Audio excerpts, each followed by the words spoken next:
Olá, gente, tudo bem? Esse é o nosso curso EA 772, curso de Circuitos Lógicos, e essa é nossa aula número 3, a aula sobre códigos binários. Bom, gente, nós vamos falar hoje, dando sequência às nossas duas aulas anteriores. Se vocês se recordam bem, na nossa primeira aula, a gente falou um pouquinho demos uma introdução sobre o nosso curso de circuitos lógicos, falamos um pouquinho da diferença entre sistemas analógicos, que a gente estaria trabalhando com um sinal basicamente contínuo, e um sistema digital, onde a gente estaria trabalhando com sinais que se encontram em certas faixas contáveis, tá certo? Espero que isso tenha ficado claro para todos. Na nossa aula número 2, nós falamos um pouquinho sobre sistemas de representação, e nós começamos a falar um pouquinho para vocês sobre como a gente tem um tipo de número que a gente chama de número binário e como que a gente faria para fazer a conversão entre números binários e números decimais, tá certo? Falamos também um pouquinho sobre os números hexadecimais, que seria um outro tipo de representação diferente, né? Lembrando que nos números binários a nossa base é 2, nos nossos números decimais a base é 10, e nos nossos números hexadecimais a nossa base é 16, tá certo? Hoje nós vamos dar sequência nessas duas aulas, falando um pouquinho sobre códigos binários. Vamos tentar entender o que é isso, tá certo? Bom, antes da gente entrar efetivamente na aula, vamos falar um pouquinho de algumas convenções. A gente, de certa forma, já adiantou algumas dessas convenções para vocês na aula passada, mas agora vamos deixar isso bem sacramentado para a gente ficar bem claro sobre o que a gente está falando quando a gente se refere a esses termos, tá certo? Então, o primeiro termo que é muito importante que a gente entenda, e já usamos esse termo na outra aula, mas vamos agora aqui sacramentar o significado dele, é o conceito de bit. Né? Bit nada mais é do que binary digit, é a junção dessas duas coisas. Dígitos binários, tá certo? Um bit, então, nada mais é como cada um dos dígitos de um número binário, tá certo? O meu bit pode ser 0 ou pode ser 1.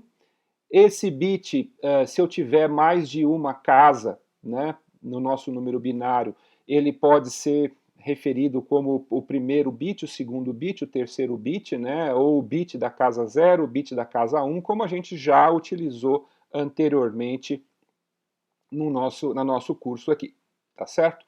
Então isso é um bit, nada mais, nada menos do que um dígito binário, um binary digit, né, é a junção desses dois sons, tá certo? Vamos introduzir aqui agora alguns conceitos que vão complementar um pouquinho esse conceito de bit, que é bem tranquilo, bem natural para todos vocês. Né? O segundo conceito que a gente vai colocar aqui é o conceito de word, né, em inglês. Em português a gente pode se referir à palavra, tá certo? O que é uma palavra? Né? Uma palavra nada mais é do que um grupo de bits utilizados para representar uma unidade de informação. Professor, tem que falar desse jeito aí, todo garboso para falar de um número binário? Espera aí, vamos tomar um pouco de cuidado, porque existe uma diferença entre uma palavra, ou uma word, tá certo? E um número binário. Não é a mesma coisa. É quase a mesma coisa, mas a gente precisa aprender a separar uma coisa da outra para a gente não ficar com uma ideia equivocada, tá certo? Qual que é a diferença, então?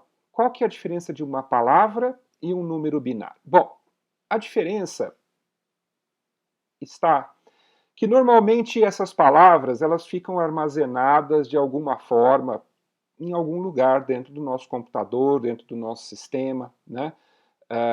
Então, isso pode ser uma memória, isso pode ser um conjunto de linhas de um circuito que a gente está querendo construir, tá certo? A diferença que existe é que quando a gente fala de um número binário, em princípio, a gente não se preocupa demais para saber o número de casas que esse número tem, tá certo? Então, né, nós vamos dar alguns exemplozinhos aqui no próximo slide, mas vocês vão ver que, de uma maneira geral, a gente desenha um número como a gente vai escrever um número qualquer numa linguagem decimal. Quando a gente está falando de um sistema usando um circuito lógico, nós vamos ver que nós precisamos definir o tamanho dessa palavra, né, o tamanho dessa word. E nós vamos ver que o tamanho de uma word ele é padronizado em alguns dispositivos, e isso depende muito do tipo de hardware, do tipo de sistema que a gente vai utilizar, tá certo? Então nós vamos perceber que em alguns sistemas nós vamos ter uma palavra de 8 bits, em alguns sistemas nós vamos ter uma palavra de 16 bits, em outros sistemas nós vamos ter uma palavra de 32 bits. Em alguns sistemas pode ser que algumas das palavras sejam em 8, em outras sejam em 16, outras sejam em 32, isso aí vai variar um pouquinho. Calma que eu vou dar um exemplozinho para vocês, vai ficar mais fácil isso logo logo, tá certo? Vamos só acrescentar mais dois conceitos que são importantes para a gente poder seguir para frente. O primeiro desses conceitos é o conceito de byte. Né? Byte é uma unidade de medida de tamanhos de palavras. É óbvio que a gente pode ter palavras de quantos bits a gente quiser, tá certo? Palavra de 1 bit, palavra de 2 bits, palavra de 3 bits, palavra de 4 bits, quantos eu quiser. Mas tem alguns dos tamanhos que são mais comuns ou menos comuns, tá certo? E o pessoal criou essa terminologia byte para se referir explicitamente a um grupo de 8 bits. Então, se a minha palavra tem 8 bits, eu posso dizer que a minha palavra, ou minha word, ela tem 1 byte. Tá certo? E aí nós podemos ter, então, 2, 3, 5, 20 bytes, tá certo? Podemos ter kilobytes, né? 1000 bytes. Podemos ter megabytes, 1 milhão de bytes, mais ou menos, não é bem 1 milhão. Mas a gente vai explicar isso mais para frente, tá certo?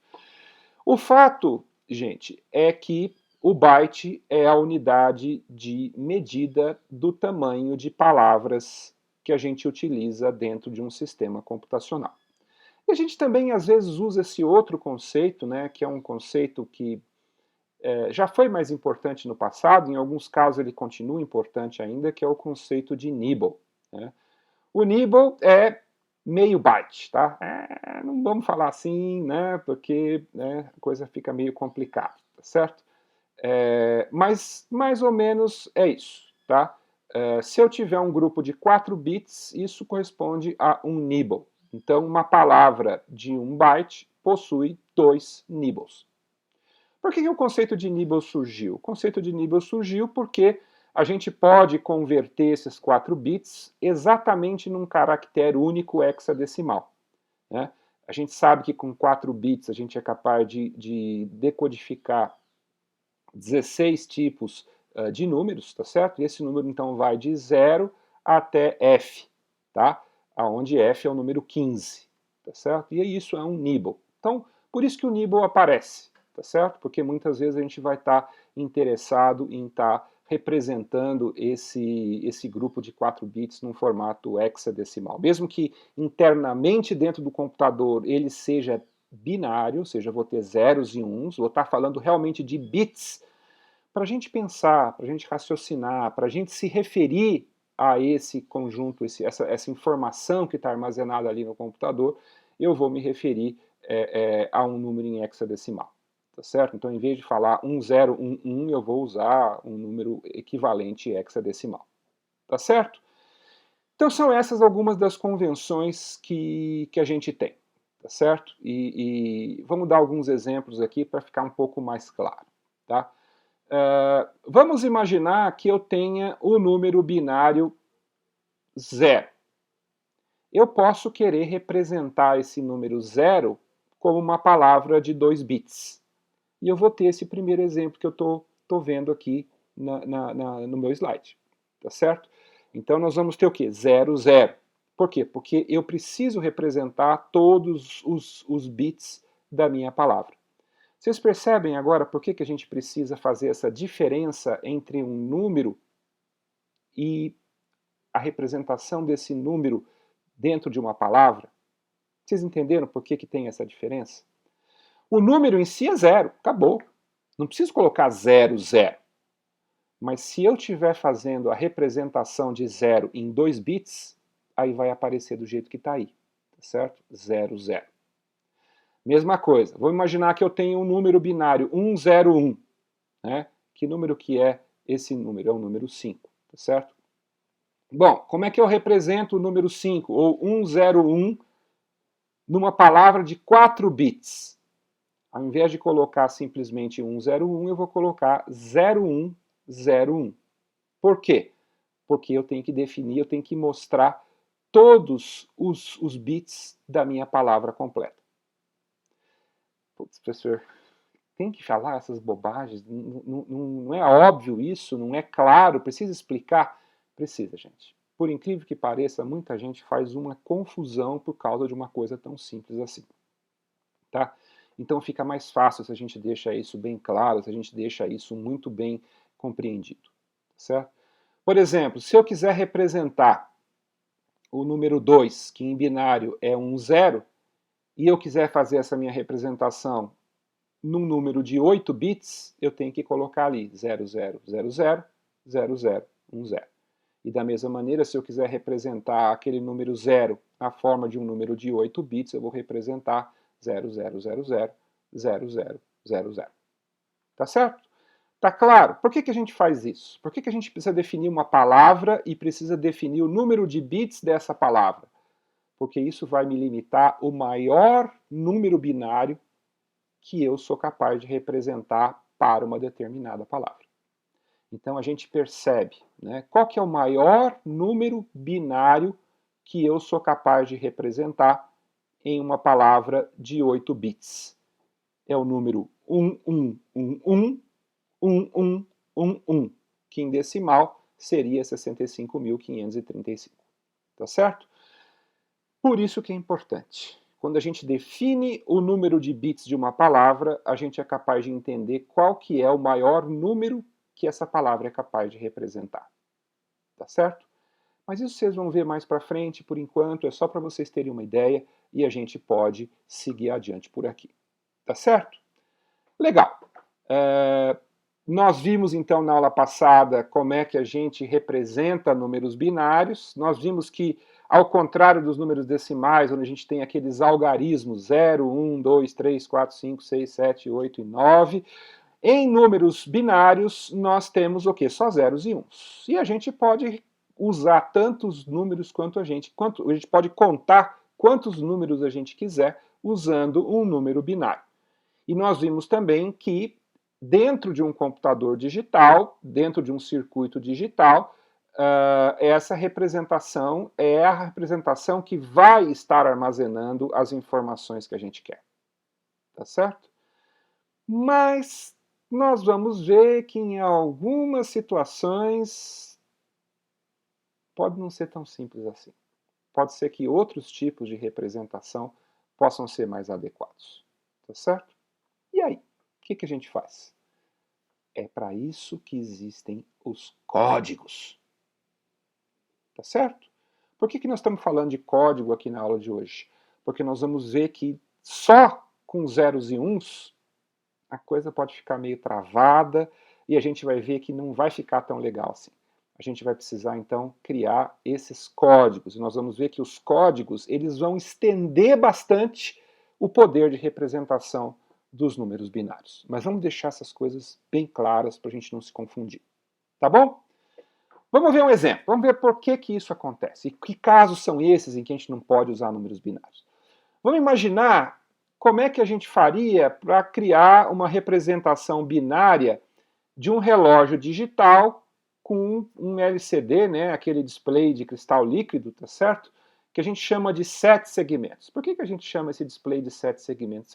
É esse desenho que a gente está aí. Esse desenho, se vocês olharem, se vocês tiverem um relógio digital, vocês vão ver que internamente, muito provavelmente, o relógio digital de vocês tem um display como esse. Às vezes o display tem um segmento a mais para representar um ponto, mas muitas vezes esse display de 7 segmentos é o display mais comum.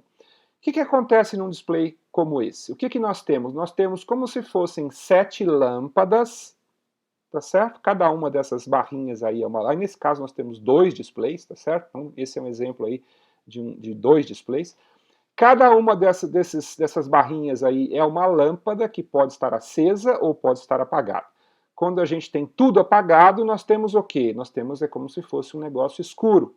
Quando uma das lâmpadas acende, nós vamos começar a criar padrões visuais que vão permitir que a gente represente números. Tá certo? Vamos dizer que a gente quisesse representar, por exemplo, que agora é 1 hora. Tá certo? É óbvio que se a gente quisesse representar minutos também, nós teríamos mais 2 displays aí de 7 segmentos para representar os minutos. Estamos querendo olhar só a hora nesse caso, tá certo? Nós podemos, por exemplo, usar um número binário, como aquele número que está ali, 0001, para representar que agora é 1 hora da tarde. Tá certo? Legal. Colocamos ele aqui. Tá certo? Então, acendemos 2 daqueles displays, né, 2 daqueles segmentos do meu display e eu sei que é 1 hora da tarde. Tá certo?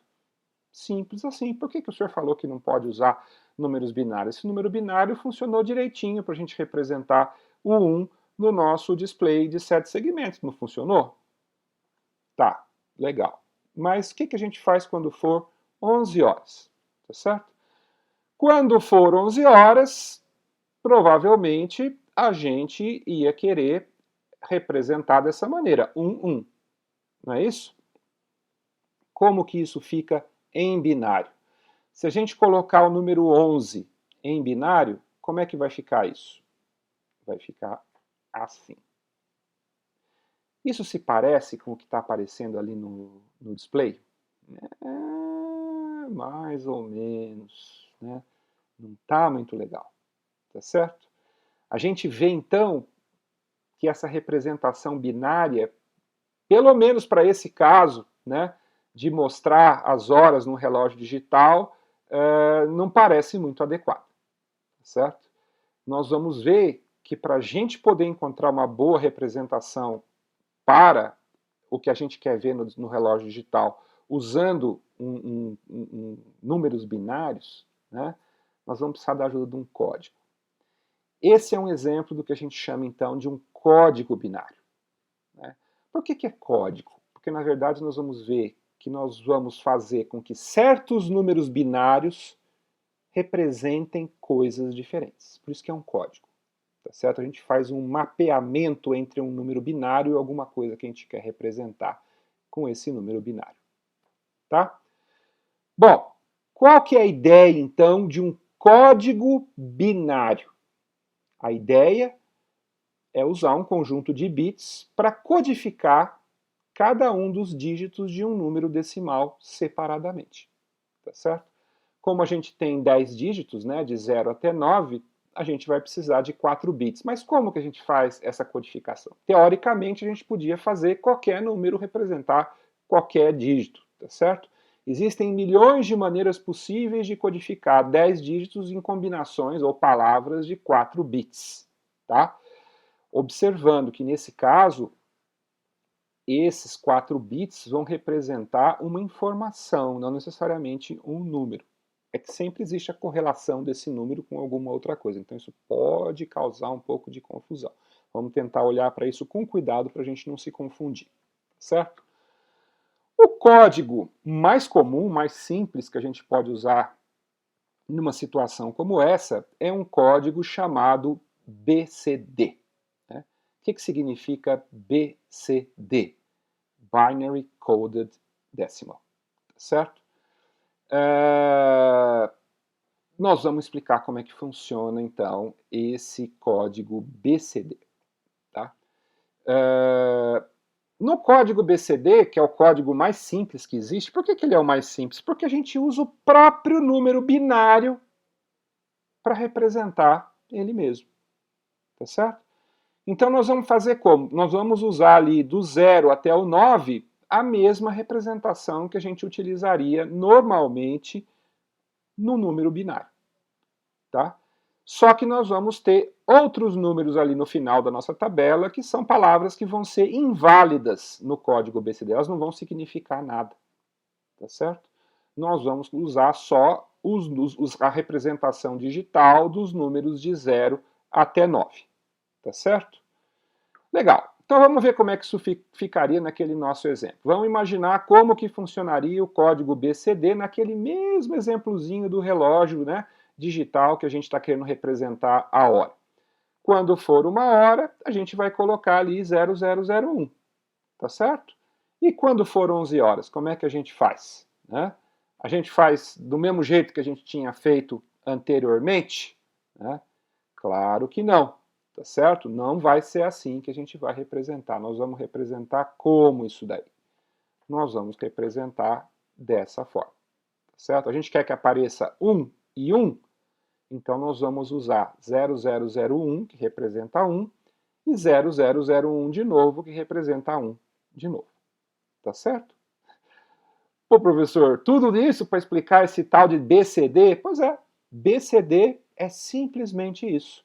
Ao invés de representar o número binário do jeito normal, como a gente representaria dentro de um código binário, nós vamos separar cada dígito de um código decimal, de um número decimal, e representar esse dígito usando um número binário. A hora que a gente para entender, a gente vê, bom, é fácil, mas tem que pensar um pouquinho. Não é tão fácil assim. Tá certo? Bom, como é que funciona? Vamos lá. Então, se eu tenho, né, eu quero codificar um número decimal, né, em binário, né, usando o código BCD, cada dígito do número decimal vai ser codificado no número binário. Eu vou usar, então, 4 bits para cada dígito do meu número decimal. Então, vamos supor que eu tenha esse número, 3.526, que é um número decimal. Tá certo? O que eu vou fazer? Para cada um desses algarismos, né, o 3, o 5, o 2 e o 6, eu vou, então, encontrar a representação binária em números binários daquele algarismo, tá certo? E aí, junto tudo isso, essa é a minha representação BCD desse número 3.526. Tá certo? Não é nada complicado demais, tá certo? A gente só tem que pensar um pouquinho o que a gente está fazendo, tá certo? Observem, o BCD é diferente do número binário, tá certo? Nós não estamos fazendo uma conversão numérica, como nós fizemos na aula passada. Nós estamos aplicando um código, tá? Fica bem claro isso daí para a gente não se confundir, tá certo? Então, como é que ficaria esse código BCD aplicado aí aos primeiros 15 números aí decimais, né, de 0 até 15? Olhem a diferença como fica aí. Né? A representação binária é a que aparece aí na segunda coluna da tabela, né, vai de 0000 até 1111, e a representação em código BCD é diferente. Vocês estão vendo que ela é diferente? Ela vai de 0000 até 00010101, tá certo? Para representar o número 15, tá certo? Se a gente quisesse, podíamos continuar. Nós só fizemos aqui, só mostramos para vocês os primeiros números dessa tabela, tá certo? Não tem nada de muito grave aqui, bem fácil da gente entender, tá certo? Mas também dá para a gente perceber algumas vantagens e algumas desvantagens de usar o código BCD. Tá certo? A vantagem mais óbvia é que a conversão de decimal para BCD ela é mais simples do que a conversão de decimal para binário. Tá certo? É quase que uma representação direta. Né? A gente vai ver que isso acontece basicamente em aplicações que requerem pouca armazenagem, né, como em calculadoras, relógios digitais, né, então você não vai ter um número muito grande. Por quê? Porque a gente vai ver que o BCD também tem desvantagens. Não vale a pena a gente ficar fazendo tudo com o BCD. Qual que é a desvantagem mais óbvia? Né? Desvantagem mais óbvia é que ele é ineficiente. Primeiro, ele usa apenas 10 das 16 palavras possíveis de um número de 4 bits, de uma representação de 4 bits. Além disso, ele faz um uso muito ineficiente da memória, usando 20% a mais de bits do que o necessário. Por quê? Porque eu sou obrigado agora a representar cada um dos dígitos do meu número decimal. Tá certo? E nesse caso aqui, né, nós vamos ver que a gente podia representar esse mesmo número com 4 bits. Se eu for representar ele em BCD, eu vou estar usando 8 bits. Tá certo? Além disso, nós vamos ver que é necessário um hardware mais complexo para realizar operações aritméticas usando o BCD. Então vamos tentar fazer um grande resumão da ópera, tá certo? BCD é bom? Serve para alguma coisa? Sim, para algumas coisas pode ser que o BCD seja interessante, tá certo? Principalmente quando a gente quer representar numericamente algo que vai aparecer num display, alguma coisa assim. Imagina, por exemplo, um display de um forno de micro-ondas, ou um display de um relógio, né, ou um contador, alguma coisa assim. Pode ser que o BCD seja interessante. Nós vamos ver até que em alguns casos tem outras representações, outros códigos até mais diretos do que o BCD. Mas no dia a dia, BCD pode não ser o melhor código. Tá? A gente apresentou o BCD aqui para vocês entenderem a lógica do que é um código. Né? Quando vocês veem a representação em BCD, fica claro que aquilo lá não é um número, é um número codificado. Eu codifiquei ele de uma forma. Tá certo? Aí fica clara a diferença entre uma representação numérica e um código. Tá certo? Tá claro isso, gente? Deu para vocês entenderem como é que funciona? Legal. Bom, vamos fazer um exercício aqui rápido para ver como é que ficaria a coisa. Né? Como é que a gente converte agora de BCD para decimal? Certo? Nós vamos agrupar o nosso número em BCD, tá certo? Observem aqui que nesse exemplo aqui eu tenho que fazer esse agrupamento da direita para a esquerda, tá certo? Então, apesar desse número ter somente 7 bits, tá certo? Eu vou supor que ele tem 8 bits para poder fazer a minha conversão, tá? Vou agrupar ali os 4 primeiros dígitos, 1001, isso em decimal vai ser 9, o segundo vai ser 0100, em decimal vai ser 4, o dígito decimal que a gente está representando aí em BCD é 49. Tá certo? Então, aqui não tem nada muito complicado, a coisa é relativamente simples para vocês entenderem. Tá ok? Mas vamos analisar um pouquinho mais esse nosso código BCD. Nós vamos perceber que o BCD é o que a gente chama de um código ponderado. Ou seja, cada dígito decimal ele pode ser obtido por sua palavra código, atribuindo um peso fixo, né, WN, para cada bit XN da palavra. Então nós podemos dizer o seguinte, olha, o número em decimal, ele funciona como essa equação aí, W3x3 mais W3x2 mais W1x1 mais W0x0, tá certo? E os pesos W, no caso do BCD, são 8, 4, 2, 1, que são aqueles mesmos pesos que a gente usa para fazer uma representação binária. Né? Lembra que a gente falou que no caso de uma representação binária, o primeiro dígito é 2 elevado a 0, o segundo dígito é 2 elevado a 1, depois 2 elevado a 3, depois 2 elevado a 4 e assim por diante. Então é como se os pesos nessa representação aqui fossem 8, 4, 2, 1. Tá? Então se eu quiser converter, né, direto um número de 4 bits num número decimal, eu tenho só que aplicar essa minha fórmula aí. 8 vezes x3, mais 4 vezes x2, mais 2 vezes x1, mais 1 vezes x0. E por que a gente está criando essa confusão? Por que a gente está criando essa complicação? simplesmente porque, né, podemos pensar em outros tipos de códigos, tá certo? Assim como no código BCD, que é o código 8421, nós podemos criar outra ponderação, né? Podíamos, por exemplo, inventar um código aqui, que a gente pode chamar aqui de código 2421, tá? Que a gente vai colocar o quê? Peso 2 para o primeiro dígito, peso 4 no segundo dígito, peso 2 no terceiro e 1 e assim por diante, tá certo? E aí nós vamos colocar ali aquela conta ali, né, que o meu número vai ser dado por 2 vezes x3 mais 4x2, 2x1, 1x0, tá certo? E é aí que a gente faz esse nosso código, tá? Se a gente quiser, então, olhar agora nesse novo código que a gente acabou de inventar, que é esse código 2421, nós vamos ver o quê? Nós vamos ver que nesse código 2421 a gente pode escolher diferentes palavras-código para cada dígito, né? Por exemplo, o dígito 5 tanto pode ser codificado com o código 0101 ou 1011. Por quê? Porque se a gente aplicar os dois naquela equação, vai dar o número 5, tá certo? Coisa começa a ficar complicada, tá certo? Nós vamos ver que esse código, então, o 2421, ele tem duas opções, né?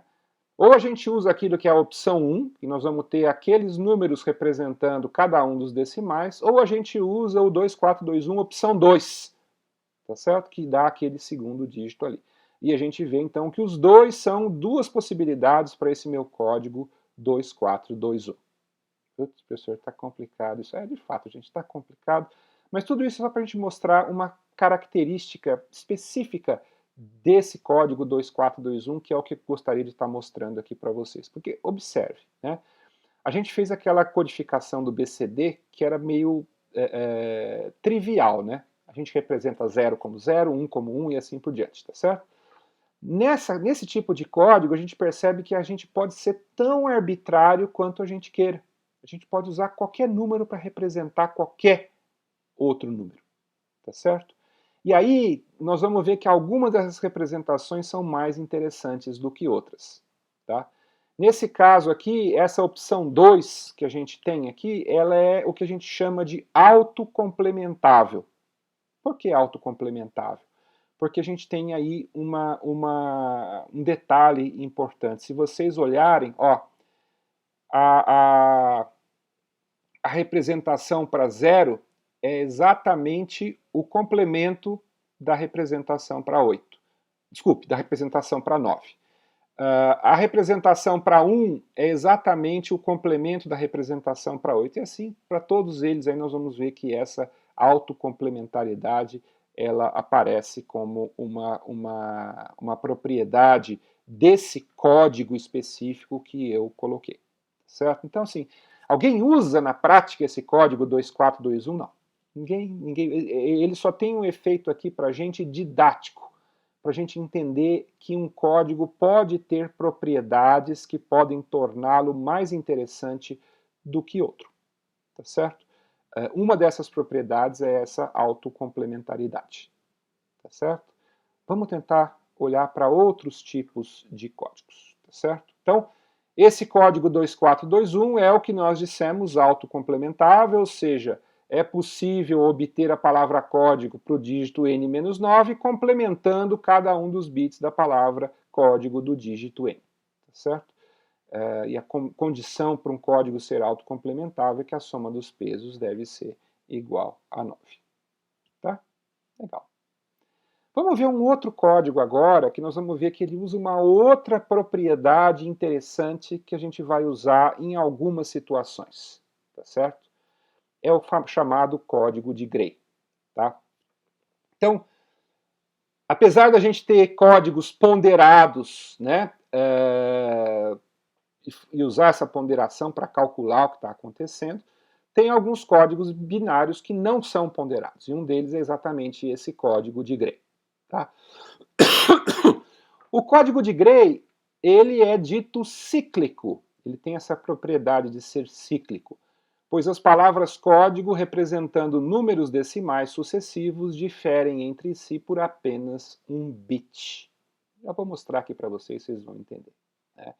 e nós vamos entender ainda por que a gente está falando desse código de Gray. Né? Essa propriedade de um código ser cíclico, ela é uma propriedade importante que acaba sendo usada na construção dos chamados mapas de Carnot. Né? Vocês ainda não conhecem os mapas de Carnot, ainda não viram os mapas de Carnot, nós vamos ver isso mais lá na frente no curso. Mas quando a gente estiver trabalhando com circuitos combinacionais, nós vamos ter uma propriedade lá que é a minimização de um circuito combinacional, e a gente vai usar esses mapas de Carnot como uma maneira de você encontrar uma forma canônica que vai tentar representar um determinado circuito combinacional. Então nós vamos ver que quando chegar lá, esses códigos de Gray eles vão ser importantes. Por isso que a gente está falando e gastando tempo aqui para falar dos códigos de Gray para vocês nesse momento aqui. Tá ok? Bom, o que é o código de Gray? O código de Gray é como qualquer outro código. Tá certo? Nós temos um número decimal, ou seja, nós temos um número que pode ser representado em binário, e a gente vai usar uma representação alternativa para representar aquele número binário, fazendo uma codificação em cima daquela minha palavra que descreve aquele meu número. Tá certo? E nós vamos ver que no caso do código de Gray, tem duas formas diferentes da gente codificar um binário em código de Gray. Nós vamos ver as duas formas aqui para vocês entenderem. Tá certo? A primeira delas é usando uma operação lógica que a gente chama de XOR, né? Ou exclusive OR, ou em português seria um ou exclusivo. Nós vamos entender isso daí um pouquinho mais lá na frente, mas a gente já vai conhecer o XOR como sendo uma operação importante para a gente. Tá? A segunda maneira de codificar um número binário em código de Gray é usando a propriedade reflexiva que esse código de Gray ele tem. Tá? Vamos dar uma olhadinha nessa tabela aqui, só para vocês perceberem o que eu estou falando. Então, lá no começo, ó, quando a gente representa o número binário 0000, em Gray, igualzinho, 0000.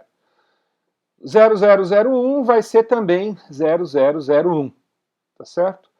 Agora o 2, né, o 0010, nós já vemos que tem uma representação diferente usando esse código de Gray.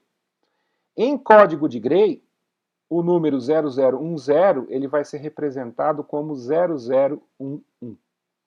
E vocês percebem aqui aquela propriedade que eu falei para vocês do código de Gray dele ser cíclico? Ó, vamos olhar ali. Né?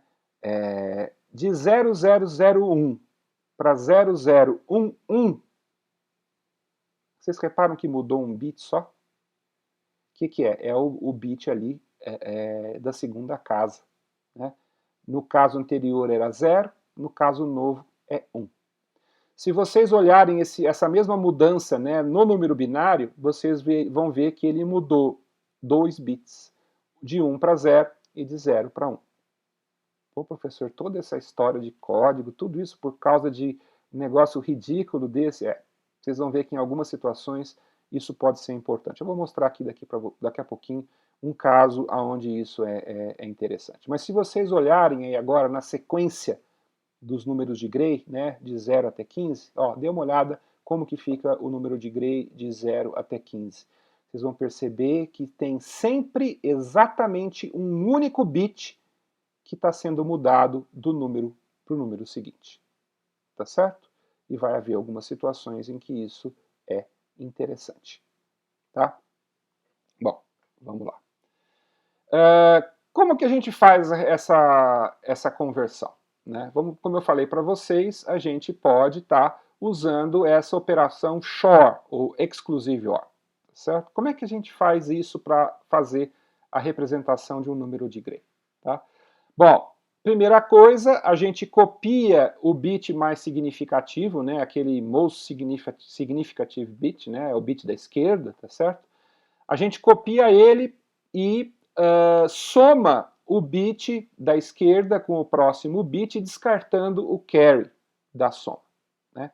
Nós ainda não vimos como é que faz essa soma direitinho, nós vamos ver isso mais para frente aqui no curso, mas é uma soma como outra qualquer, tá certo? Somar números binários é igualzinho a gente somar números decimais, e aquele vai 1 é o que a gente chama de carry, tá certo? Então vamos imaginar aí que o que a gente está fazendo aí é fazendo a soma e descartando o vai 1. Tá? E a gente vai repetir esse passo N vezes. Tá ok? Ó, então vamos imaginar que eu tenho um número binário 1011, que eu estou querendo representar como sendo em código de Gray. Quero saber qual que é o valor desse 1011 em código de Gray. O que eu faço? Ó, primeira coisa, vocês reparam ali que eu peguei os 3 primeiros bits, né, e desloquei ele para a direita e coloquei ali embaixo na minha conta. Tá? Estão vendo ali? Estão vendo ali? Legal. Depois, o que eu fiz? Eu fiz a soma e descartei o vai 1. Então, ó, 1 e 1 dá quanto? Dá 1, 0. Não é isso? Como se a gente fizesse 5 mais 5, que dá 10, vai 1 e fica 0 do lado de cá. É a mesma coisa, só que a gente está fazendo agora a nossa soma em binário. Tá? Então, 1 mais 1 vai dar 0, e iria 1 no vai 1, e a gente descarta esse vai 1. Aí a gente faz 0 mais 1, dá 1. 0 mais 1, dá 1. 1 mais 0, dá 1. E aí nós temos, então, o final ali, o nosso representação em código de Gray, 1110. Tá? Ficou claro isso, gente? Ó, o cuidado que a gente tem que ter aqui é só com essa história dessa soma que descarta o vai 1, mas basicamente é isso que a gente está fazendo, tá certo? Basicamente é isso que a gente está fazendo, tá? O passo 2, ele soma e ignora o carry, né, que é esse operador estranho que a gente falou, é na verdade essa operação de ou exclusivo, né, o XOR ou exclusive OR, que nós vamos representar daqui para frente como sendo um mais com essa bolinha. O que significa esse mais com essa bolinha? Ela é basicamente uma soma em que a gente descarta o mais um. Tá? Ele é nada mais, nada menos do que um detector de número ímpar de uns. Tá certo? Então, olha que interessante. Ó. Se eu tenho x XOR y, eu vou ter 0 XOR 0 igual a 0. 0 XOR 1 igual a 1. 1 XOR 0 igual a 1. 1 XOR 1 igual a 0. O que eu fiz aqui? Eu simplesmente coloquei todas as possibilidades que a gente pode ter com os diferentes números de x e y que a gente pode usar nessa nossa operação. Tá?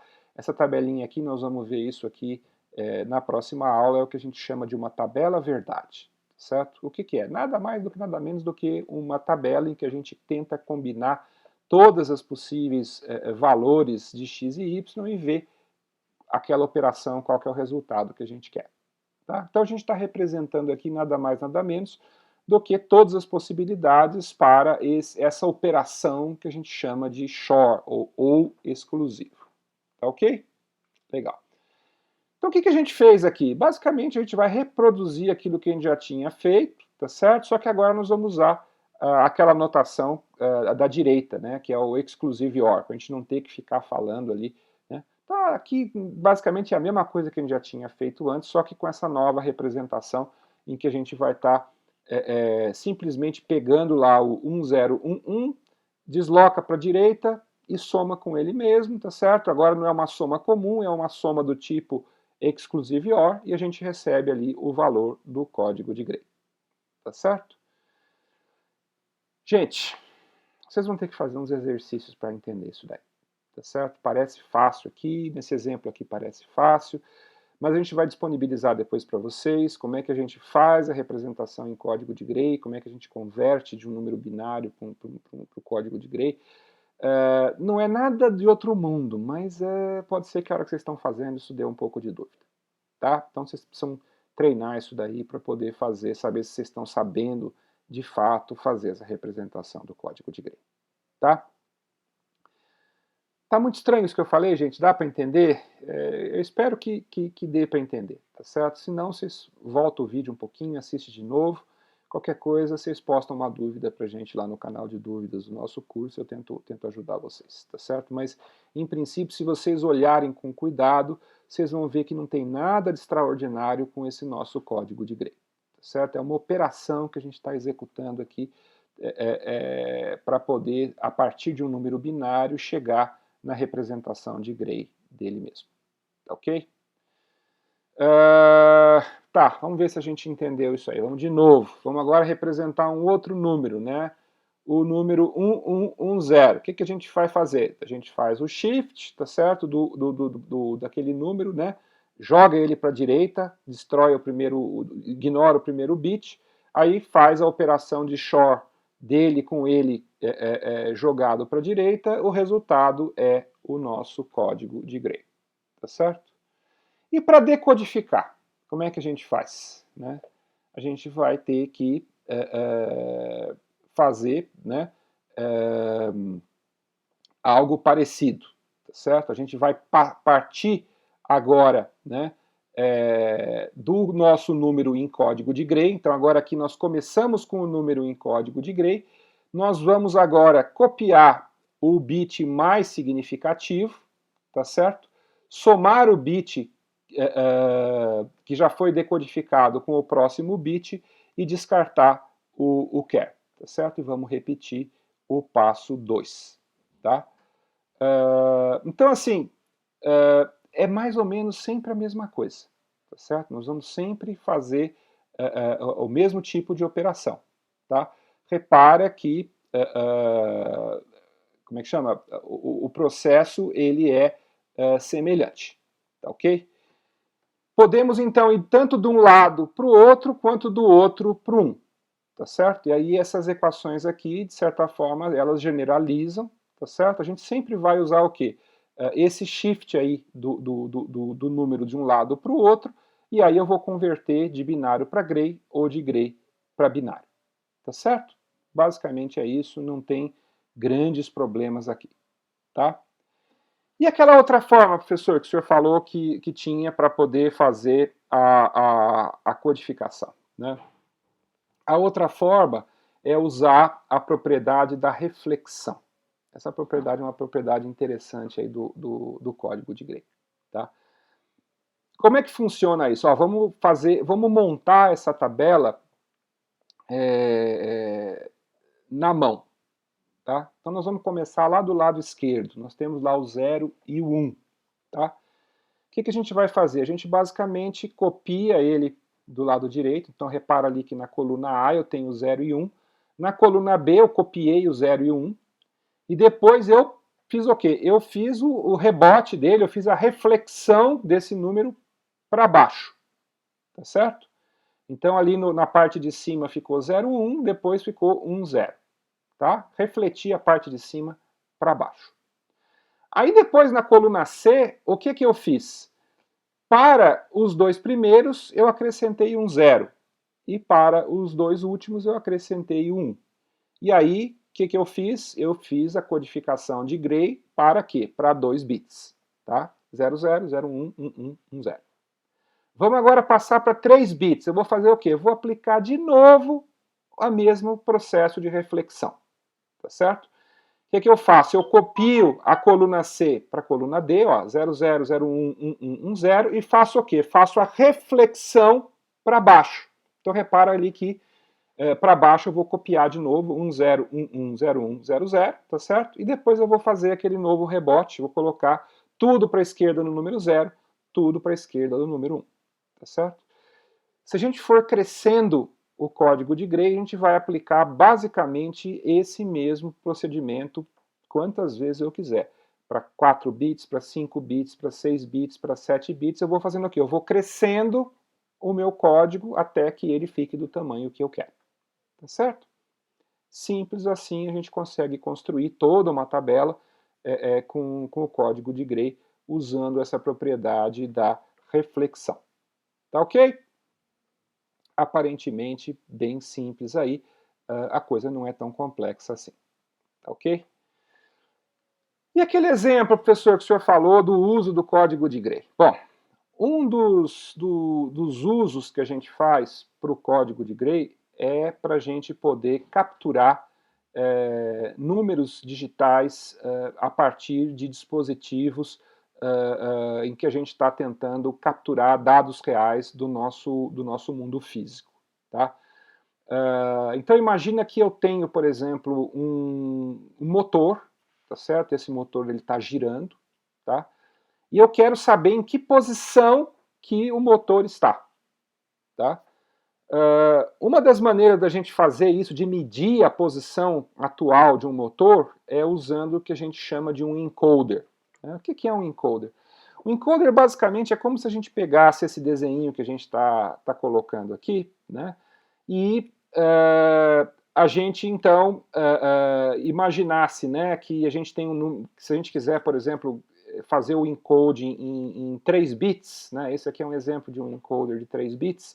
A gente poderia imaginar que esse desenho aí ele fica espetado no eixo do motor, e à medida que o motor vai girando, esse desenho vai estar girando também junto com o motor. E a gente vai ter o quê? A gente vai ter como se fosse um leitor óptico que vai tentar ler quais são as cores que estão aparecendo, né? Se é o preenchido ou se é o vazio, tá certo? Na prática, isso é feito com um sensor óptico. A gente tem uma luzinha que está sendo emitida e do lado seguinte nós temos o quê? Um sensor que tenta ver se a luz passou ou não. E esse desenho ele vai passando onde está escuro ali, ele vai bloquear completamente e você não vai enxergar a luz. Onde está claro, você consegue enxergar a luz, tá certo? No disco da esquerda, nós temos um encoder que está fazendo isso de uma maneira digital, usando o código binário convencional, tá certo? Então eu estou fazendo o meu disco girar e eu vou estar, por exemplo, se eu tiver com a minha com o meu disco ali onde está o 000, vai estar tudo escuro, ele vai estar, os 3 sensores de luz vão estar os 3 com 0, tá certo? E aí, quando ele vai para o 0001, vai aparecer aquele segundo desenho, depois no 0010 vai ser outro desenho, e por aí vai, ele vai poder capturar os dígitos do meu número, e ele vai saber, então, se ele está na posição 0, na posição 1, na posição 2, na posição 3, 4, 5, 6 ou 7. Né? Nesse caso aqui, a gente consegue capturar 7 posições do eixo do motor. Tá? Qual que é o problema da gente fazer isso usando um encoder como esse da figura da esquerda? Né? O problema é que a gente vai estar tendo várias situações aonde de um ponto para outro nós temos o quê? 2 valores que mudam. E nesse processo pode ser que o sistema se perca e ele capture uma informação errada. E a gente não vai saber se ele fez a transição de maneira correta ou não. Tá certo? Ele poderia momentaneamente pegar um valor errado e isso poderia ser fonte de problema na captura, e aí ele estaria pegando um número no meio disso que é um número errado e ele estaria contando errado. Tá certo? Nós vamos ver que, de fato, esse código de Gray ele foi criado lá atrás, não para esse exemplo aqui dos encoders, mas porque antigamente os primeiros conversores analógico-digital eles eram baseados em relés, né? E eles às vezes chaveavam 2 coisas ao mesmo tempo. Então, nesse meio do caminho, um deles podia chavear primeiro do que o outro, e isso causava um ruído espúrio, e ele fazia uma leitura errada de um momento para o outro, nesse momento de transição, e isso aí acabava causando problemas. Né? Por que o código de Gray é interessante? Porque como o código de Gray, a gente só tem para cada de um para o próximo, uma mudança de um único bit, não acontece esse problema dele fazer uma leitura errada no meio do caminho. Se vocês olharem para o disco da direita aí, imagine esse disco girando, né? E o sensor fixo ali numa determinada posição do meu disco. Tá? Vocês vão ver que toda vez que acontece a transição de um número para o outro, só tem um bit que mudou, então não vai ter essa possibilidade de um bit intermediário aparecer ali dentro, causando algum tipo de ruído. Tá? Então, assim, uma das primeiras aplicações do código de Gray foi na criação desses conversores analógico-digitais. A eletrônica, para poder gerar um número binário em código de Gray, ela era mais simples do que uma eletrônica para gerar direto no código binário normal. E na hora de você construir o seu dispositivo, era mais interessante usar o código de Gray. Ele já capturava o número em código de Gray e aí internamente a gente convertia ele para código binário para poder continuar as operações. Tá certo? Então, Muitos dos usos que a gente vai ter do código de Gray são ligados com esses dispositivos de hardware, né, do tipo encoder ou outros mecanismos de captura que estão tentando ler um número do mundo já no formato digital. Aí o código de Gray, por ele ter essa capacidade, né, essa virtude dele só estar mudando um bit para o próximo bit, isso aí faz com que a leitura seja bem mais tranquila e você não tenha problemas nesse processo aí de captura dos dados, tá certo? E nós vamos ver também que tem essa propriedade do mapa de Carnot, que quando a gente chegar lá na frente, a gente estiver, não na aula de hoje, uma aula mais lá na frente, quando a gente estiver vendo os mapas de Carnot, eu vou chamar a atenção de vocês. Ó, então, lembram daquele código de Gray que a gente estudou lá atrás no nosso curso? Então, aqui é o uso que a gente vai estar fazendo desse código de Gray, tá certo? Quem tiver curiosidade pode estar dando uma olhada nesse demo, né, que tem aqui nesse site aqui da Wolfram Research, onde vocês podem ver esse problema acontecendo, né, para vocês enxergarem como que esse ruído espúrio ele surge aí no meio de processos, tá certo? Mas também é só uma curiosidade, é mais para quem tiver dificuldade de visualizar por que usar um disco como o da esquerda pode ser um problema para a gente ler o encoder, e o disco da direita elimina esse problema e não, ele evita que esse problema desse número espúrio ele está surgindo aí no meio do caminho. Tá certo? Legal. Então, gente, eu só queria, depois de falar do código de Gray, ressaltar para vocês, deixar bem claro para vocês essa diferença que existe entre uma conversão de base numérica, que é o que a gente fez na aula passada, e uma codificação ou decodificação, que é o que nós estamos fazendo aqui na aula de hoje. Tá certo? Então, não vamos confundir conversão de base, que é uma coisa, tá certo? Com codificação usando código binário, que é uma outra coisa diferente, que é o que nós estamos vendo aqui na aula de hoje. Tá? Conversão de base a gente trabalhou na aula passada. Envolve, obviamente tem um tipo de codificação lá, mas é aquilo lá fechado, acabou, tá certo? Aqui nós estamos falando de códigos genéricos, tá?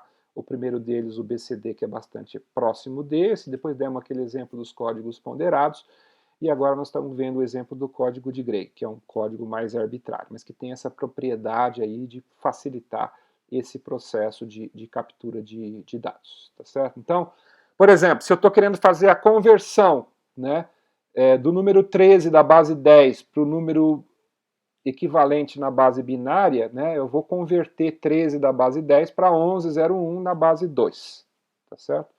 Observa que isso é diferente, por exemplo, de eu fazer a codificação do 13 usando o BCD, que vai dar aquele 0001, 0011, tá certo? Podia usar qualquer código aqui, ou seja, o número binário que resulta, na verdade, ele é um número completamente arbitrário e vai depender do código que a gente está definindo. Tá ok? Tá claro isso, gente? Eu queria só que vocês não confundissem conversão com codificação, entendessem que isso são coisas distintas. Tá bem? Podemos ir adiante, então? Legal, vamos para frente, então.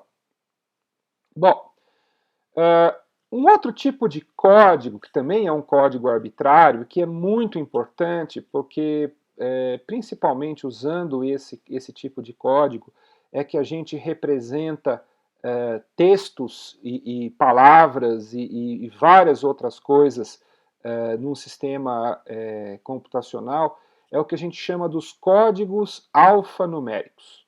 Certo? Por que alfa? Alfa é da letra alfa, quase, né? É porque esses códigos alfanuméricos, eles, além de números, eles podem estar representando também letras, tá certo? Caracteres alfabéticos, que vêm de um alfabeto, tá? Então, sei lá, A, B, C, D, E, F, G, H, I, J, K, L, M, N, P, e aí por aí vai, tá certo? Então, tem um errinho aqui no slide, depois eu vou consertar, aquele bits era para ficar na linha de cima, né? Um dos códigos mais, vamos assim dizer, emblemáticos dessa linha de códigos alfanuméricos, existem N diferentes tipos de códigos alfanuméricos, é o chamado ASCII, tá certo? ASCII vem de American Standard of Characters in Interaction, sei lá, alguma coisa nesse sentido. Depois eu recomendo que vocês deem uma olhada ali naquele link da Wikipedia para vocês verem, inclusive, a tabela ASCII completa. Tá? O ASCII ele é um código de 7 bits, ou seja, ele é um código que representa nesses 7 bits, além de todos os dígitos, né, do 0 até o 9, também todas as letras do nosso alfabeto latino, tá certo? E também alguns caracteres especiais, que são aqueles que a gente vê nos teclados dos computadores, né? Exclamação, interrogação, porcentagem, aquele caractere arroba, né? Que é em inglês a gente chama de at, que é o A, com aquela bolinha em volta, tá certo? E além disso também vários caracteres não imprimíveis, né? Principalmente na época em que as pessoas usavam como é que chama? Aqueles dispositivos de escrita, né? Que permitiam que a gente capturasse, como se fosse uma máquina de escrever. Às vezes é difícil de falar, porque eu não sei nem se vocês já viram que é uma máquina de escrever, né? Talvez o primeiro teclado que vocês já viram já foi num computador, mas quando eu era adolescente existiam as chamadas máquinas de escrever, eram máquinas que tinham ali a capacidade de você ir digitando e escrevendo numa folha de papel, tá certo? Então a gente imitou essas máquinas de escrever num tipo de dispositivo que era chamado de terminal, e talvez o mais próximo de um terminal que vocês conheçam é aquele console do Windows, né, ou do MS-DOS, que vocês podem digitar. Depois, mais para frente no curso, vocês vão entender melhor o que é um console. Mas é o que a gente chama de um terminal. Tá? Um terminal foi o primeiro modo com que as pessoas conseguiam se comunicar com um computador. Vocês podem imaginar como se fosse uma tela preta, tá certo? E aí tinha uma coisinha que ficava piscando ali no meio da tela, era o que a gente chamava do prompt de comando, né? E a gente podia movimentar esse prompt de comando para a direita, para a esquerda, para cima e para baixo, e aí existiam caracteres de controle para estar mexendo esse prompt de comando para cima e para baixo. Então, alguns desses caracteres não imprimíveis aí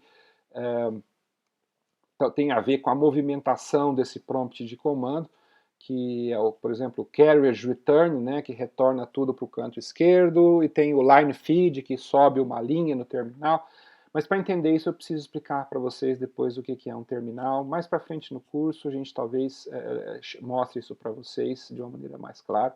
Por enquanto, vamos só imaginar que são caracteres não imprimíveis, tá certo? Que não dá para você visualizar, mas que ele tem um efeito aí no controle do nosso terminal, tá certo? Bom, o código ASCII, como eu falei para vocês, foi um dos mais emblemáticos, foi um código que foi muito utilizado, um código alfanumérico muito utilizado. Como ele é um código de 7 bits e normalmente as pessoas trabalham com 8 bits, o pessoal obviamente inventou aí o que seria o ASCII estendido, que na verdade não é um só, a gente podia, como a gente está usando só metade das possibilidades no código ASCII, do que seria possível de colocar, de codificar dentro de 8 bits, o pessoal começou a inventar várias extensões para o código ASCII, e começaram a surgir um monte de diferentes extensões, né, do que seria essa parte do código ASCII estendido. Começaram-se a criar alguns padrões, então muitos terminais, naquela época eram os terminais dos computadores IBM, eles criaram esse código EBCDIC, né, que era um código que estendia o ASCII, acrescentando vários outros tipos de caracteres, né? E esses caracteres basicamente eram caracteres que eram usados em línguas não americanas, por exemplo, caracteres acentuados, né? A com acento grave, A com acento agudo, A com trema, A com tio, E com acento agudo, E com acento grave, todos os caracteres acentuados que a gente usa no português, além de alguns caracteres estranhos que algumas línguas têm, não sei se vocês já viram, por exemplo, no alemão, eles usam um caractere que parece aquela letra beta do alfabeto grego, que em alemão tem o som de S, né, o Weiss, por exemplo, é W-E-I e coloca esse betazinho aí, que tem o som de S, né, então Weiss, W-E-I, beta, né, que é esse caractere. Que acontece? Outras línguas que não a língua norte-americana, não o inglês, eles vão usar outros tipos de caracteres. O pessoal começou a mapear esses caracteres em valores binários que vão ser diferentes dos valores que existem ali no código ASCII. Né? Então, uma dos códigos alfanuméricos mais famosos que surgiu é o chamado ISO 8859. Originalmente teve o 8859.1, que mapeava todos os caracteres acentuados em português e outras línguas latinas, como espanhol, por exemplo. Mas não representava adequadamente alguns tipos de letras dos alfabetos do leste europeu.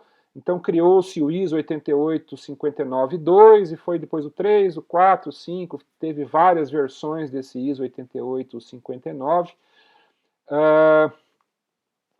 A Microsoft, quando lançou o Microsoft Windows, eles precisavam também de uma representação para vários tipos de letras que não existiam no código ASCII. Eles pegaram uma das possíveis code pages daquele formato EBCDIC que a gente comentou antes, né? Ele pegou basicamente esse EBCDIC da code page 1252 e criou um outro tipo de padrão alfanumérico, que é o Windows 1252, que durante muito tempo era o formato que era usado dentro do sistema Windows, né?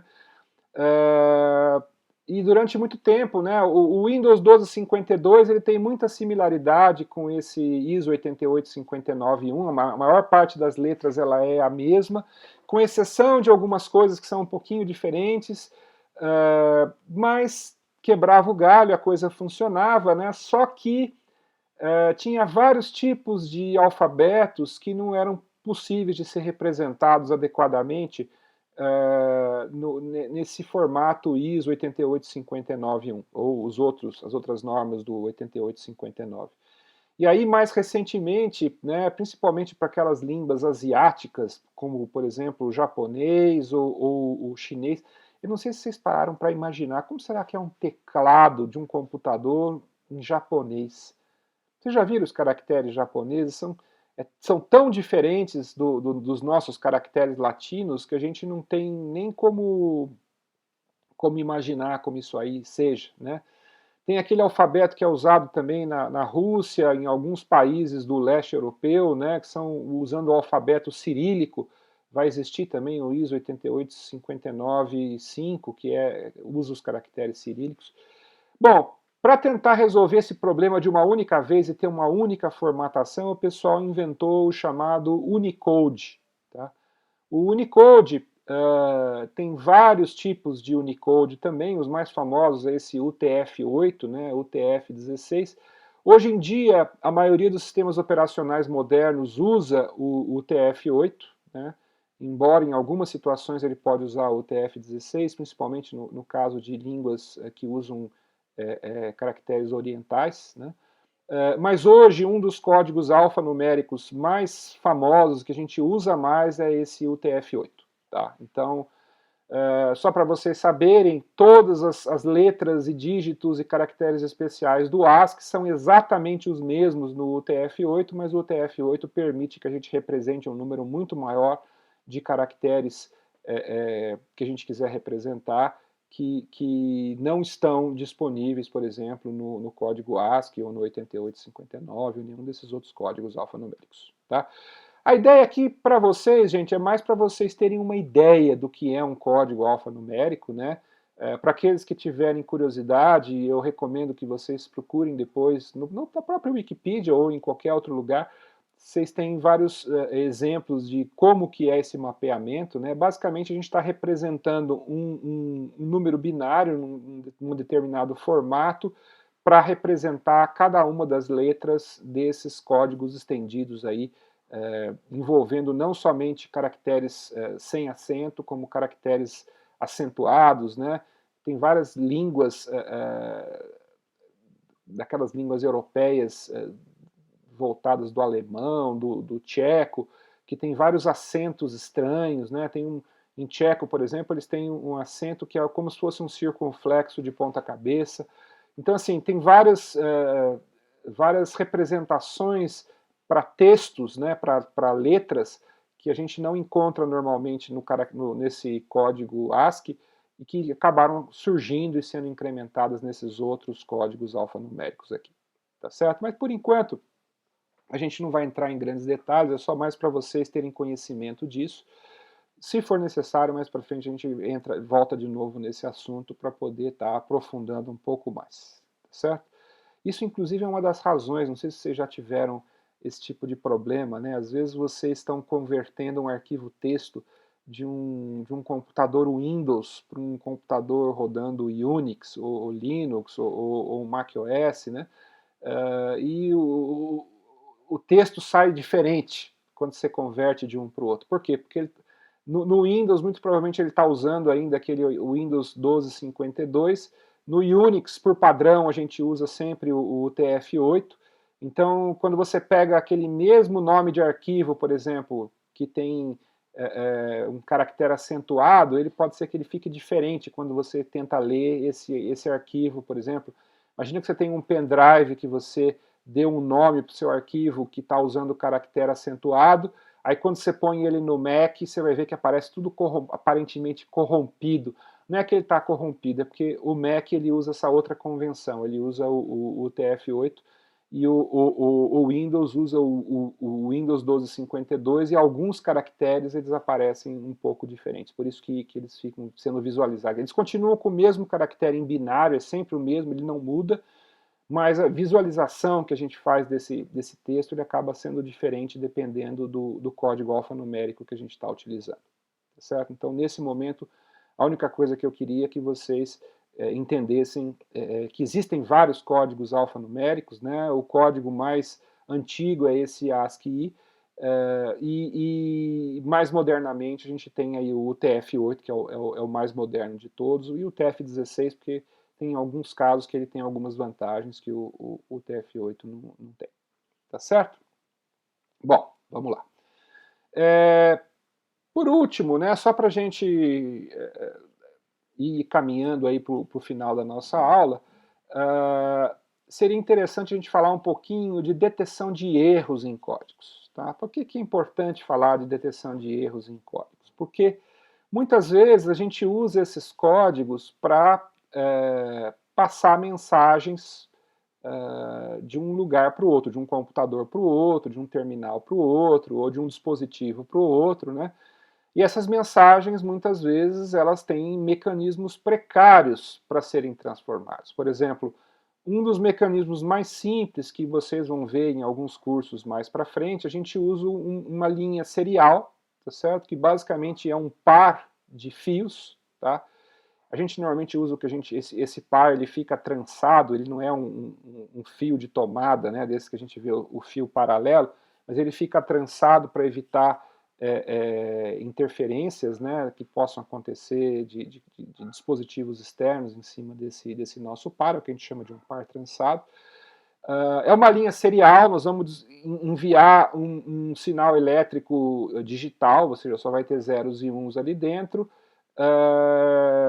E o que acontece muitas vezes é que nesse processo de enviar, né, mesmo que os códigos binários sejam muito mais robustos do que um código analógico, eles são sensíveis a erro. Então, posso ter erros de transmissão, ou seja, eu emito um caractere, do lado de lá ele recebe um caractere um pouco diferente. Então, seria interessante que a gente tivesse mecanismos para fazer detecção de erros nos códigos que a gente está utilizando. Nós podemos criar códigos que permitam essa correção de erros.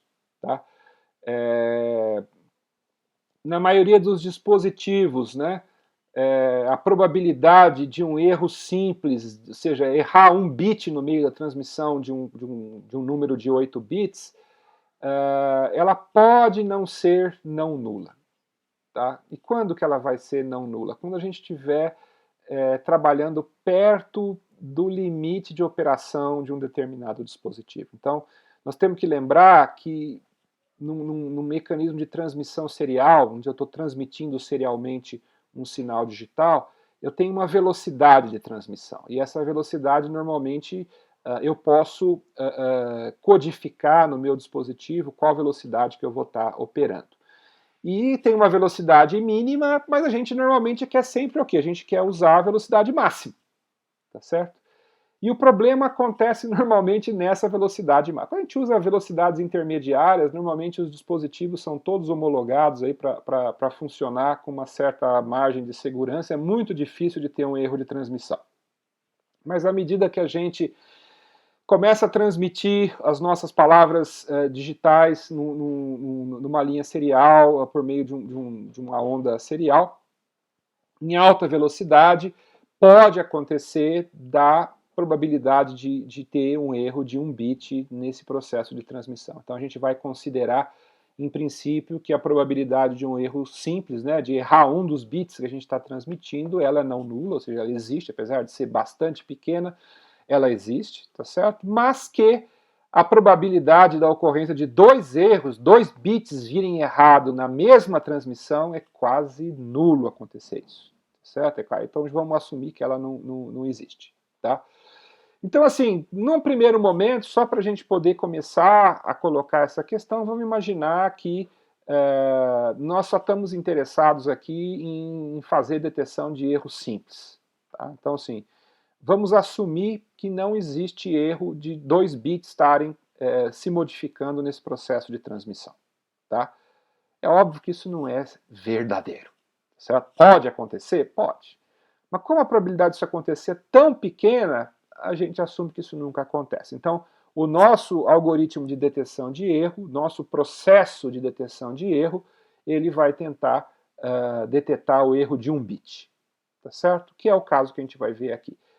Poderia ter outros? Poderia, tá certo? Mas na maioria das vezes isso aqui é suficiente e com isso a gente já consegue resolver aí quase a extensa maioria dos possíveis erros que podem estar acontecendo, tá certo? Porque também se você começar a ter mais de 1 bit errado sendo transmitido, a gente simplesmente está dizendo o seguinte, olha, esse dispositivo não pode operar nessa velocidade. Você está querendo operar numa velocidade maior que o dispositivo é capaz, por isso que está acontecendo tanto erro assim. Aí nós temos que fazer o quê? Diminui, né, a velocidade, os erros vão parar de aparecer. Tá certo? Bom, basicamente é isso. E aí, como é que a gente resolve isso? Vamos tentar ver como é que a gente detecta um erro num código. Tá? Vamos imaginar que nós vamos ter um número decimal codificado em BCD, por exemplo, então nós vamos ter aí palavras de 4 bits que estão sendo transmitidas. Né? Vamos imaginar que a gente queira transmitir, por exemplo, aquela palavra que está do lado esquerdo ali, né? 0010, que vai representar 2, tá certo? Em decimal. Vamos imaginar que no processo de erro que pode acontecer, só 1 bit que vai errar. Então, estamos desconsiderando aqui a possibilidade de 2 bits errarem ao mesmo tempo. Quais seriam as possibilidades? Tá certo? Bom, no primeiro caso, vamos imaginar que foi o primeiro bit, aquele que está em vermelho ali na figurinha. Tá certo? Então, em vez de 0010, apareceu do lado de lá 0011. 0011 é um número válido em BCD, corresponde a 3. Tá certo? Da mesma maneira, se o bit que foi errado foi o segundo, vai chegar a 0000, que também é um número válido em BCD. Se eu errei o terceiro bit, vai chegar lá 0110, que também é um número válido. Tá certo? Só se tiver mudado um único bit, que foi o bit da esquerda ali, é que a gente seria capaz de detectar um erro em BCD. Né? Por quê? Porque 1010 não é uma palavra válida em BCD. Tá certo? Então nós estamos fazendo o quê? Nós estamos usando aquela redundância que existe implicitamente dentro do BCD para poder detectar que existe um erro na transmissão, tá certo? E a gente vê aqui que o BCD não é muito robusto para detecção de erros, porque a gente só vai conseguir detectar um erro usando o BCD se chegar do lado de lá um número inválido que não existe no BCD. Tá certo? Então, o BCD não é um mecanismo legal de detecção de erros. Tá? Uma das maneiras que a gente pode usar, e que é de fato muito usado, principalmente em transmissão serial, para você transmitir como é que chama? Uma palavra de maneira serial, é o que a gente chama de bit de paridade. O que a gente faz? Né? Basicamente, a gente acrescenta um bit extra do tamanho da nossa palavra. Então, se a minha palavra é uma palavra de 7 bits, a gente acrescenta 1, nós vamos transmitir 8 bits. Se a palavra é uma palavra de 4 bits, nós vamos transmitir 5 bits e vai acrescentar um bit extra. E esse bit vai fazer o quê? Ele é o que a gente chama de bit de paridade. Vamos entender como é que a gente calcula esse bit de paridade. Tá? Nós vamos simplesmente acrescentar esse bit extra e esse bit vai ser 0 ou 1, dependendo do tipo de paridade que a gente quer usar. Então a gente pode definir, eu vou trabalhar com paridade par. Ou então eu vou falar assim, eu vou trabalhar com paridade ímpar. Dependendo de eu escolher paridade par ou paridade ímpar, o bit de paridade vai ser calculado de maneira diferente. Tá? Se eu decidir transmitir o meu número com paridade par, o bit de paridade deve fazer com que o número de bits da palavra seja par. Então, se eu tenho 5 bits, nesses 5 bits só tem um único número 1 e eu quero enviar ele com paridade par, eu vou colocar o meu bit de paridade em 1, que aí eu vou ter 2 bits no número 1 e ele vai ter, então, paridade par. Tá certo? Se eu estiver usando paridade ímpar, esse bit de paridade seria 0, porque ele já tem número ímpar originalmente no número que a gente está utilizando. Tá bom? Gente, prestem atenção nisso aqui, porque assim, isso aqui é uma fonte de infinitas confusões. Tá? E se a gente não prestar atenção, a gente vai errar. A gente vai fazer errado. Primeira coisa, se eu quero criar uma transmissão, ou seja, se eu quero usar um código que acrescente detecção de erro por meio de bit de paridade, a primeira coisa que eu preciso definir é qual paridade que nós estamos falando. É paridade par ou é paridade ímpar?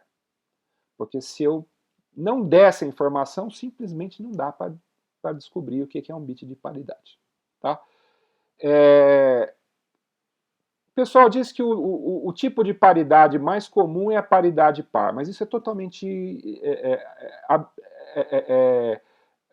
a gente pode definir, tá certo? A gente usa o que a gente quer, é arbitrário, tá? É par ou é ímpar, como eu quiser. Agora é óbvio que os dois lados têm que ter o conhecimento do código que está sendo usado, tá certo? Se eu mando um bit de paridade par e ele pensa que é ímpar, não vai funcionar, tá certo? Então tem que haver os dois lados têm que saber qual tipo de paridade que está sendo usado, se é paridade par ou se é paridade ímpar, tá certo? Legal. Depois que eu decidi qual que é o tipo de paridade que eu vou usar, é que eu posso então aplicar e calcular esse bit de paridade. Se for paridade par, eu vou acrescentar 0 ou 1 para fazer com que no total o número de bits 1 no meu número seja par. Se for ímpar, é a mesma coisa, só que eu quero que ele seja um número ímpar. Tá certo? Vamos ver alguns exemplos para a gente poder entender melhor como é que funciona. Tá? Vamos ver, por exemplo, aqui esse caso, onde eu estou querendo trabalhar com um bit de paridade par, tá certo? E o meu número BCD é um número aqui de 4 bits que eu vou estar enviando, tá certo? Então eu vou ter que enviar não mais 4 bits, mas eu vou enviar 5 bits, tá? E eu vou ter que acrescentar esse bit adicional seguindo essa convenção de paridade par, tá? Então vamos ver aqui. Aqui eu tenho todas as possibilidades que eu poderia estar usando em BCD, certo? Se eu estiver transmitindo um 0 com paridade par, o meu bit de paridade é o quê? Bom, tem que ter no total um número par de bits 1, como tem 0, 0 é par, então a paridade é 0. Se eu estou transmitindo 0001, a minha paridade tem que ser o quê? Tem que ser 1, tá certo? Porque senão eu não consigo ter um número par. Aí eu vou ter dois números com bits 1, então vai dar paridade par, tá certo? Se for 0010, também vai ser 1, tá certo? Aí vocês podem estar olhando ali aqueles numerozinhos que estão em vermelho aqui na minha tabela, e vocês vão perceber que em todos os casos eu vou acrescentar esse bit para fazer com que o número total de bits 1 na minha palavra seja par, porque eu estou usando paridade par, tá certo? E em vez de transmitir aqueles 4 bits só, eu vou transmitir 5 bits pela minha linha serial. Tá ok? Legal. E aí? O que eu ganho de fazer essa tal de paridade? O que eu ganho, gente, é um negócio sensacional. Se eu acrescentar esse bit de paridade e transmitir, eu vou ser capaz de detectar todos os possíveis casos de transmissão errada. Ó, aqui tem um exemplo. Vamos supor que eu queira transmitir aquele número que está do lado esquerdo, tá certo? 00101, tá? Então, em vez de transmitir... como é que chama? Desculpe, eu estou querendo transmitir o 0010, tá? E eu acrescentei o bit da direita ali, que é o bit de paridade, para ele ficar com paridade par. Então esse número aqui já está codificado com paridade. E vocês veem que tem lá 00101, tem um número par de bits 1, então eu sei que esse número está correto e ele está já com a paridade colocada ali dentro. E aí vamos tentar imaginar que do lado de lá eu vou capturar e vou ver o que chegou. Então eu vou testar todas as possibilidades de erro. Então observem que lá no primeiro caso eu estou assumindo que o meu erro foi no primeiro bit, né, no meu bit 0. Então em vez de 1 veio 0. No segundo caso, em vez de 0 veio 1. No terceiro caso, em vez de 1 veio 0. E assim por vai. Então em cada um desses casos aí, aquele bit vermelho que está lá é o bit que veio errado. Tá? Então eu peguei e verifiquei para todas aquelas minhas possíveis números que eu estou recebendo, todos os possíveis casos em que o bit podia estar errado, assumindo que só tem um bit errado. Se tiver 2 bits errados, aí ele não funciona, certo? Mas você percebe que em todos eles a paridade está errada no final. Ó, no caso primeiro lá, ímpar, no segundo ímpar, no terceiro ímpar, no quarto ímpar, no quinto ímpar. Então assim, eu estou vendo que a paridade está errada em todos eles. Então eu sou capaz de, contando o número de bits da mensagem que eu recebi, saber se houve ou não erro de transmissão. E é óbvio, né, que nesse caso em particular, eu só estou detectando o erro de transmissão. Né? Vão existir outros códigos que eu poderia até ser capaz de corrigir e de descobrir qual que era o bit que veio errado e já corrigir, já mandar o bit certo. Não é o caso desse código com paridade, teria que ser um outro tipo de código mais elaborado, mas existem códigos que fazem isso. Tá?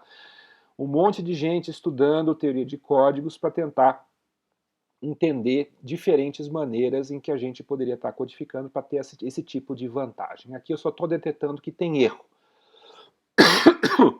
Quando a gente detectar que tem um erro, em vez de dar um ok, eu vou dizer assim que houve erro. E do lado de lá a pessoa manda de novo o mesmo número, e aí eu consigo então fazer uma comunicação correta. Eu consigo detectar que houve um erro na transmissão. Para esse caso aqui, é o que a gente precisa. Tá ok? Tentando generalizar um pouco, né, a gente pode tentar extrapolar isso para falar de distância, né, num determinado código, e nós vamos definir, vamos arbitrar que a distância D entre duas palavras de um código é o número de dígitos que precisam ser modificados em uma das palavras para se chegar na outra palavra. Né? Por exemplo, qual que é a distância entre 100 e 001? Nós vamos ver que o primeiro dígito é diferente, o terceiro dígito também é diferente. Então nós temos dois dígitos diferentes, a distância é 2.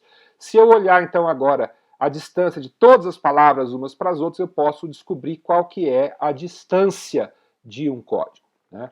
Então a distância mínima em um código é a menor distância entre todas as distâncias medidas entre todos os pares possíveis de palavras do código, e particularmente a distância mínima do código BCD é 1, tá certo? E a gente só pode dizer que um código ele é dito detector de erros se e somente se a sua distância mínima for maior ou igual a 2. Então nós vamos ver o quê? Aquele caso que a gente trabalhou ali de acrescentar o bit de paridade, então um código com paridade, se a gente for calcular a distância, nós vamos ver que a distância mínima desse código com paridade é 2, tá certo? Então, por conta disso é que a gente consegue dizer que esse código com paridade ele é um código que permite a detecção de erros, tá certo? Gente, nós vamos terminando a nossa aula por aqui hoje, tá certo? A gente, como é que chama? A gente viu, de certa forma, diferentes tipos de código, tá? O nosso objetivo aqui não é esgotar essa questão, é só mostrar como isso é importante. Nós vamos estar voltando nessa questão mais lá na frente, quando a gente estiver falando de outros tipos de circuitos em que esses códigos são importantes. Nós vamos ver que, gente, nada do que a gente fala nesse curso é bobagem, tá? Tudo que a gente coloca não é à toa que a gente está colocando, tá? Esses códigos estão aqui porque eles vão ser usados depois, mais lá frente, lá no nosso curso, então a gente precisava introduzir eles em algum lugar e a gente está introduzindo ele aqui nessa aula, tá certo? Então, para aqueles de vocês que ficam imaginando, não, esse negócio de código aí é só para a gente saber, mas não precisa aprender, não é assim, tá? É importante que vocês saibam esses códigos. A gente tentou aqui focar nos códigos mais importantes. Essas coisas vão voltar mais à frente lá no curso, tá certo? Quando a gente estiver trabalhando com circuitos mais complexos, circuitos lógicos mais complexos. Por enquanto a gente nem chegou a falar ainda de circuito lógico, nós vamos começar a fazer isso na próxima aula, mas é importante que vocês entendam. Primeiro, essa diferença que existe, e é isso que eu quero que fique claro para todos vocês, tá? A diferença que existe entre uma conversão numérica, que é o que a gente fez na aula passada, de uma codificação, que é o que nós estamos fazendo aqui na nossa aula de hoje, tá certo? Isso é muito importante. E perceber que alguns códigos podem ter algumas vantagens. Por exemplo, o código de Gray, ele tem aquela vantagem que de um número para o número seguinte só tem um bit sendo variado. Isso traz algumas vantagens em alguns dispositivos que eu posso construir, tá certo? Outra vantagem, por exemplo, é esse código usando paridade, que permite que a gente detecte que existe um erro numa transmissão, por exemplo, de um determinado dado que a gente está passando de um lugar para o outro, tá certo? Então, alguns códigos podem ter vantagens em função dessas propriedades que eles têm, tá certo? Isso é o que eu queria que ficasse dessa nossa aula de hoje. Depois eu quero que vocês façam os exercícios, tá? Eu estou disponibilizando alguns exercícios lá no Moodle para vocês aprenderem a fazer essas codificações e decodificações em código de Gray, em BCD, né? Aprender a usar essa questão da paridade, a calcular a paridade. A gente vai disponibilizar alguns exercícios para vocês fazerem isso, tá certo? E na próxima aula, gente, nós vamos começar a entrar efetivamente nos circuitos lógicos. Então, preparem o seu coração, porque na próxima aula nós vamos começar efetivamente a falar de circuitos lógicos, tá certo? Então é isso por hoje, gente, e até a próxima aula. Tá ok?